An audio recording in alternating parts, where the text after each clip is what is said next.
Welcome back to The Move, where we are vibing with the book at least 10 minutes at a time. The next 10 minutes, we're looking at Hebrews. I forgot you were going to do that. Yeah, Hebrews chapter 12, verses 1 through 6. Wasn't prepared for that. It's early in the morning. All right, here we go. 12, 1 through 6. So, 12, 1 through 6. You took a look at it? I took a look at it. This is that famous passage? Yeah, I think the question that was in my mind, I was like, maybe this is how we start it. Is like, man, struggling against sin kind of sucks. Yeah? Yeah, just reflecting on, I mean, it's not a particularly deep statement, but it's a true statement. But the passage talks about how, like, Jesus wrestled. There was an endurance that was important. But then there's this comparison, like, you haven't really quite struggled to the point of shedding your own blood yet. Yeah, and it's kind of like a sit down. Like, it's okay. Like, I get it, but also just like, it's okay. Well, when you say struggling against sin, let's pursue this. What do you mean? What do I mean? Because you say struggling against sin sucks. Like, in what way? Struggling in your own flesh? Oh yeah, 100%. That's what. Oh yeah. So I'm just thinking back to when I didn't understand the good news of what he has done. That he is both the founder and the perfecter of my faith. When I thought that was my job. Yeah. I thought like, oh yeah, he's like, all right, here, stand up, set me on my path, and he's like, now you run the race. Yeah. You yourself got to go run well. Yeah. And then. Sucks. You don't run well. Yeah. That's what I mean. It sucks. Okay. That's what I mean. Yeah. So struggling against sin rooted in deception sucks. Sure. So is this a point that you're attempting to make, that struggling against sin, not in deception, doesn't suck? Well, the thing is that, so this idea of struggling against sin, particularly, like, we can go back to Romans 7. People illuminate Romans 7 as a man who's struggling against sin. Romans 7 is not a man who's struggling against sin. Struggling against flesh. Romans man is a person who's absolutely defeated by sin. Struggling is, so there's a chance. Exactly. Like, I get no. Romans 7 man. You got no chance, buddy. You got no chance. It's a done deal. It's absolutely defeated, overcome, overwhelmed, completely obliterated, totalized by sin. Who will liberate me from this body of flesh, this body of sin? Here's the good news about sin. You got no chance. 100%. Like, this is the idea of like, oh, well, we got to struggle with sin. Bro. No, you don't. If you think you're struggling with sin, you are like this idea of struggling with sin. Funny. You have been defeated. Okay. You're absolutely enslaved, totalized, and defeated by sin. I'm having flashbacks to a sermon that meant a lot to me at the time, and some of the listeners might know which sermon I'm referring to. I won't say the brother by name because I still appreciate this brother. But the sermon was something to the lines of like, what does a lifeguard look for? Signs of struggle, because signs of struggle is a sign of life. The idea of like you struggling against sin is a good thing because it means you're still alive. You're still in the fight. You're still hanging in there. Yeah, Jesus did not come to save those who were struggling against sin. Yeah, Jesus came to save those who were dead in their trespass. Mm-hmm. And the way out actually is death. 100%. You're dead in your trespass. Their trespass. You're dead in your trespasses. I love the sun. And then the answer is actually, so then fully die. Yes. So that you can be resurrected. Yes, and this is, all right, so think about the gospel in a continuum. This is something I do often. Right? Yeah. Just try this. Try this. Try thinking about the gospel. So, all right, if you could think about it in a continuum, okay. We say too often in religious circles, we're not really, like, so at this end you have death, this end you have life. Sure. Right? Death, life. We say we're not really dead, we're struggling against sin, and it's not really freedom from sin, it's strategies to be better tomorrow than we were yesterday. Yep, but I presented we'll the spectrum. On that day. The language that I've used before is that it's like one of those walking sidewalks at the airport that's going this way, but you're walking this way, and like you're just perpetually in the middle. Yeah, trying to get to the end goal, but you can't. And so what we do is there's a presentation of the extremity of death and the extremity of glory, right? And then we say we're somewhere in between because, well, we're not yet really dead. And then if we actually believe in Jesus, it's the already and not yet, which too often just means already but not really. Mm-hmm. And so we're not really walking in it. We will on that day. So we shortchange it on both ends. And then an objection that's often heard, like, oh, well, brother, when you just say you're free, you're not taking sin seriously. And I'm like, you're not taking sin seriously because you think you can still struggle with it. You don't understand. You're completely dead and overwhelmed and overcome by it. You're not here, my friend. you're here. Yeah, you're all the way. And Jesus did not come to bring you better strategies for the day. He came to move you from here all the way to here. Yeah. Right? It's not as much a spectrum, and it's maybe more a binary. It's death or light. Thank It's you. light or darkness. It's wickedness or righteousness. all it is, It's man. Adam 1 or Adam 2. It's pick one. That's it. I present to you life or death. Yeah, pick one. Choose ye this day. As for me and my house, we will serve the Lord. Yeah. Right? Yeah. And so, therefore, we're surrounded by so great a cloud of witnesses. Okay. Right? Let us lay aside every single weight and sin which clings so closely, and let us run with endurance the race that is set before us. Now, what are these sins that cling so closely? They're the ones that patterns, traumas, behaviors, triggers, sensuality, the nerves, the pressing on the organs, the passions, everything that we have been habituated in the former way of being. So in all the times that we've talked about sin in the past, you're very careful to ask me what definition of sin that we're using, and it's always coming back to lawlessness. Yeah. Doesn't sound like you're using lawlessness right now. Oh, well, I'm using the idea of the body of flesh and this body of sin that is pressed upon by senses, what we feel, what we see, what we taste, think, our senses, our nerves, when we get pressed in our organs, when we get pressed in our passions, our former patterns, our traumas, our triggers. Like, this is the way that the power of the flesh, that the enslavement of sin actually works. It presses up against our senses, our nerves, our organs, our passions, our patterns, our traumas, our triggers, right? And those things have clung so closely because they've existed in relation to this body of flesh, right? My stomach does not make a distinction between food that is stolen and food that I made. It only knows that it's satisfied, right? And yet I'm told not to actually steal. But if my whole life I've been led by hunger and I don't use wisdom to actually determine between the two, but the only reason I don't steal is because of the cost of the social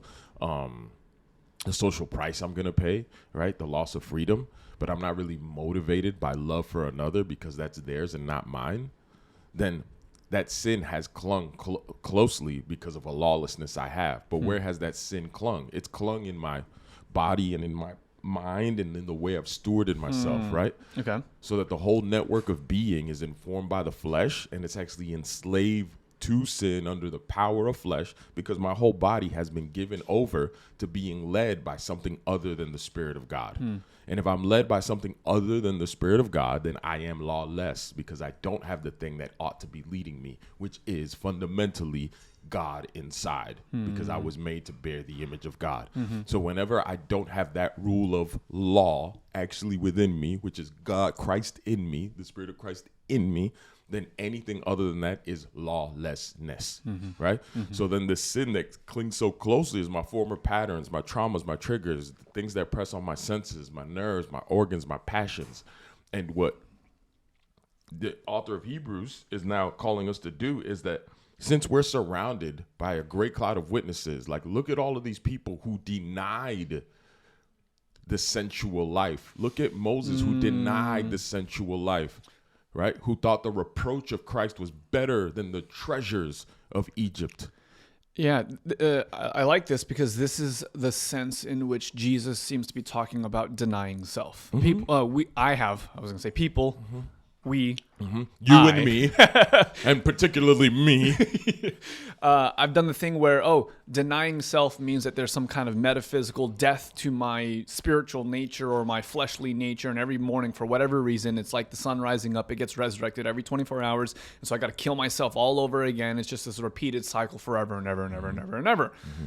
No, denial of self looks like an individual choosing to identify with the suffering of God because that is esteemed higher than the riches of that the wealthiest nation has to offer at that time. It's not so much this metaphysical death, and we see this in the imagery here. It's like, hold on, you're at a race, you're at the starting line, which in our case, ironically or kind of cool, is the actual finish line. Yeah, we start from where he finished. So you're at the very beginning of this race. You got a weight vest on. The whole picture is take the weight vest off, then move. It's not that you carry the weight, you take the weight vest off your shoulders and now you hold it in your arm. You just carry it differently, or that you have more strength to carry it now differently. No. Like literally lay it aside. And if you're a mile into your race, there's no meaningful sense in which you take the weight off again, because it's all the way at the finish line. Yeah, just take it off. Just take it off. And this is and Paul's then run. point. Yeah, take it off. Take all the things that belong to the old pattern, the old way of being. Put on Christ, because and be as you actually are. 1 Corinthians 5:7. You are unleavened, right? Be this, because you are this.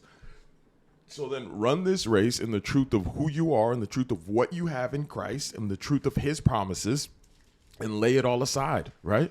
And as you're running the race, we are certainly in a world that still is corrupted by the power of the flesh and sin.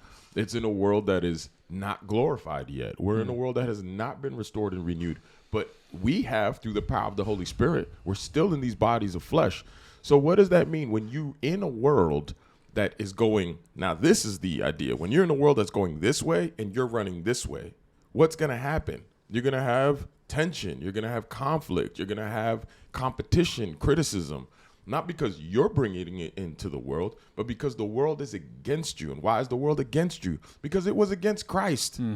Yeah. It's the natural order of things. Yeah. So then as you're actually running your race in the purity of what Christ has brought, what is naturally going to happen in light of the world? It will do to you what it did to Christ. So then this is what the passage is saying. Look unto Jesus, the founder and perfecter of your faith. As you're running this thing out, look at who founded your faith and look at who perfected your faith. It's in Jesus, who for the joy that was set before him endured the cross. Yeah. So what's the joy before you? Hopefully the joy before us is the same joy that Moses had. He did not count the reproach of Christ as less than the treasures of Egypt. No, quite the opposite. He thought that being reproached by the Egyptians for the reproach of Christ was a greater treasure than the wealth of Egypt. So as he ran counter the narrative of Egypt, he thought running counter was better. Yeah. What I find very interesting about this comparison here is that specifically with this story of Moses is like in one telling of the story, Moses is now bankrupt when he identifies with the suffering of God's people as opposed to the treasures of Egypt itself.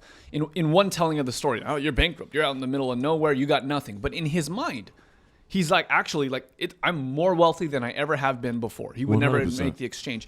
And I just think it's so interesting because so many times in my experience, I've looked at the Christian lifestyle or the cost of discipleship. And even just this language, the cost of discipleship, positions it in such a way is that life is here, that life in Jesus is somehow in some meaningful sense less than. And yet there's a very real sense that, hey, there's shame, there's an endurance, sure, there's a weariness, there's hostility, there's all the things, all the adjectives and all the verbs that are here in this passage that we're looking at today. And yet, from the eye of Jesus, it's joy. Yeah, it's a lot better. And I just think it's so interesting because one of the most common responses that I get to some of my Instagram videos where it's like, hey, your feelings, we're just highlighting the fact hey, feelings aren't Lord. There's a different way to do this life thing, that there's a way to have peace that passes understanding. People will often cite Jesus on the cross, but my God, why have you forsaken me? Doesn't Jesus have these moments where he's all up in his feels on all these things? It's like, have you read Psalms 22? This is not a declaration of sorrow and sadness and defeat and alienation between him and his Father. What he's actually calling out is that he's making an allusion to this psalm, which is actually a psalm of victory, that yes, there's a moment where things are dreary, but he's quoting the psalm for the sake that he's saying, hey, that's me. I am the one who's come to fulfill this thing. Jesus at the cross isn't all up in his feels. He's all defeated inwardly in his emotions. He's actually declaring victory.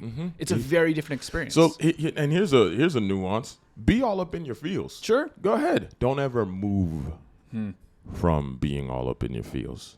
That's the distinction. Jesus never moved according to how he felt. He didn't move according to the feelings that he felt that were contrary to the word of God. 100%. Because there are feelings that he experienced. He sees the crowds and he's moved with compassion, right? But that's a reflection of the Father. So the feelings that happen to be almost coincidentally aligned with truth, great. Move by those feelings in the sense that I'm moved when I see my wife and I love her. That's a good feeling to have.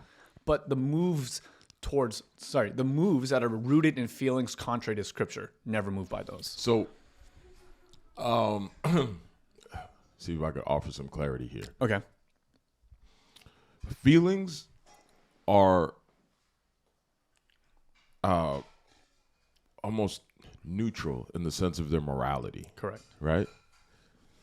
It has a lot to do with the thoughts that come from the feelings, right? Mm-hmm. And feelings aren't even the bottom of it, right? This is a great TED Talk and lecture series by Dr. Alan Watkins that demonstrate that it's actually physiology. It has to do with how we actually interact with the world via our physiology. And he demonstrates this by breathing and whole number of things. So you can YouTube Dr. Alan Watkins TED Talk. It's a really good introductory into this idea.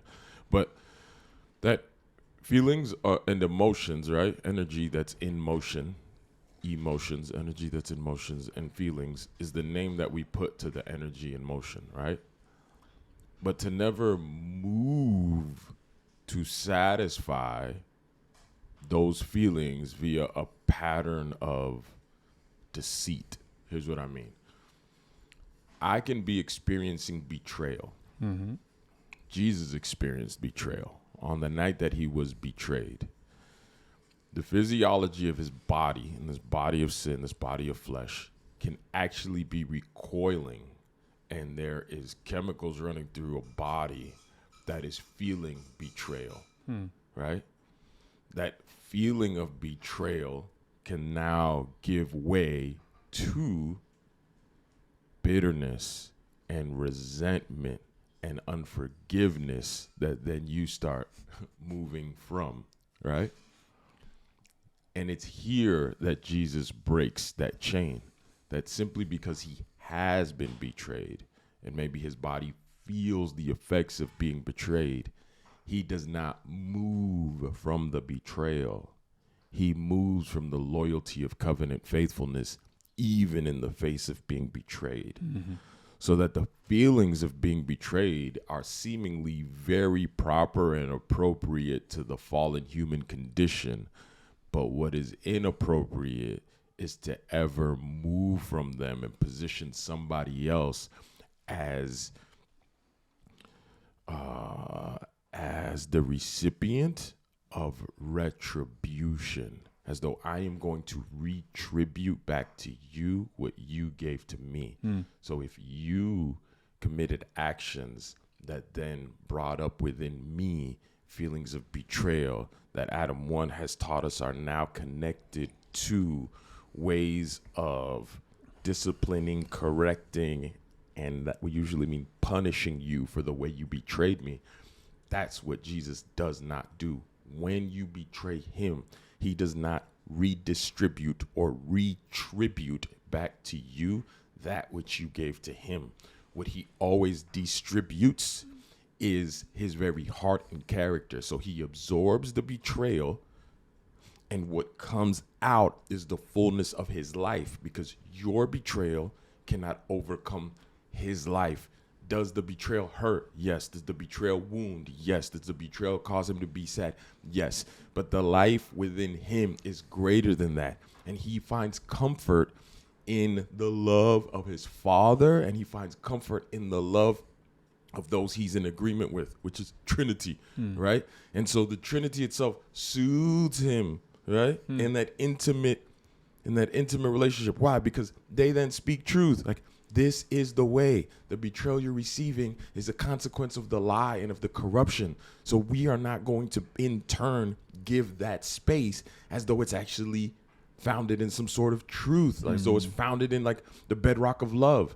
And because who we are, because we are love, because we are the fundamental truth of reality, we will actually give the truth of our hearts, even in the midst of this betrayal. And so then what's given? It's given love, love, love, love. And then the question is, oh, well, what about the wound? How do we reconcile it? That's what love does. Love actually covers that multitude of sins and heals it and binds it up. So it obliterates it through the expiation of Jesus so that it actually has no place. What we want to do is constantly deal with the betrayal. No, exalt love. And in exalting love and in orienting ourselves around love, in receiving love, like the truth of God's love, all of this falls by the wayside, right? Turn your eyes upon Jesus, look full in his glorious face, and the things of earth will go strangely dim in the light of his glory and grace, right? Yeah. So this is what I mean along those lines. And I think this is how, as I understand it, the anthropology of the of the Bible talks about how to deal with these things and how Jesus dealt with these things. So that at the cross, when he says, my God, why have you forsaken me? Yes, it's a cry of dereliction. But like you said, if you read Psalms 22, it's a cry of dereliction unto the victory. Yeah. Because in the dereliction is the opportunity for the love of God to manifest in the condemnation of sin and in the redemption of sinners. All right? The last little theme here, thank you for that. The last little theme here before we close out is verses 5 and 6, talking about the discipline of the Lord when reproved by him. For the Lord disciplines the one that he loves and chastises every son whom he receives. Yeah, so if we just back up, just this monologue I just went on, that's Hebrews 12:3 through 5. That like, consider your struggle against sin. Consider the way Jesus struggled against sin. Consider his experience of betrayal. Yeah. You haven't been betrayed to the point of you shedding blood. Right. Jesus was. Yeah. Yeah. And then how did he respond? He responded according to the teaching, the instruction, the word of his God, right? Disciplining of the Lord. What I think is so wild about that is like, having a kid, and my kid is not very large, not very strong, and he's as pure as a child can be, right? Occasionally, he does some stupid things, like I'm holding him, he has a toy in his hand, bonks you right in the face. There's just something about how the body reacts when in pain, even to the object of my greatest love, right? That when hit in the face, I'm like, oh, like my kind of fleshly, like my physical response is one of just like immediate, like I want to like take control and stop the pain. And I know that, Catholics do this a lot. They actually do focus a lot on the actual physical suffering, but it's just so wild to me that like in a moment of intense, excruciating pain, like Jesus, even in that, is able to not subdue, but he's able to move not from the wounding. And this is why you and I, in the faith tradition we come from, we make such, and so many people have lost this. And I'll say it just plainly. In Seventh-day Adventism, we've lost. The physical suffering. No, the idea of the will. The power of the will. What do you mean we've lost that? I think that's something we focus on a lot. Oh, no, man. Not in gospel freedom. Okay. Right? Sure. Because we focus the will on overcoming sin. Yeah. We don't focus on the will as being a slave to righteousness. Okay. So your willingness is oriented towards the will of God, because the will of God within you is actually the will that you exercise. Like, you cooperate with the will of the Father in your will. Right? So willing to be made willing. The willingness to be made willing. Your will is what you own 100% of the time in 100% of places. And to actually surrender your will to the instruction and the disciplining of the Lord is the act of faith, so that when the circumstances of life press you, what comes out is the will that you have stewarded and disciplined in light of instruction, so that what comes out is a character shaped in Christ likeness, right? What doesn't come out anymore is the desires and impulses of the Adam 1 body, right? So that when betrayed, your natural impulse then becomes to wash your enemy's feet. On the night when he was betrayed, he didn't recoil. Interesting. He pressed even harder. So the idea of you're saying that we have not really done the concept of will justice. I responded by saying, oh, that's weird, because I feel like all I was ever told was you could choose to do right, but you're choosing to do wrong. But I think maybe what you're highlighting is the fruit of an exercised will, the willingness to be made willing, is that actually what happens is transformation in that. Yeah, because the will is actually a byproduct. Like the will exists in the realm of life. It's not a will that chooses life now, right?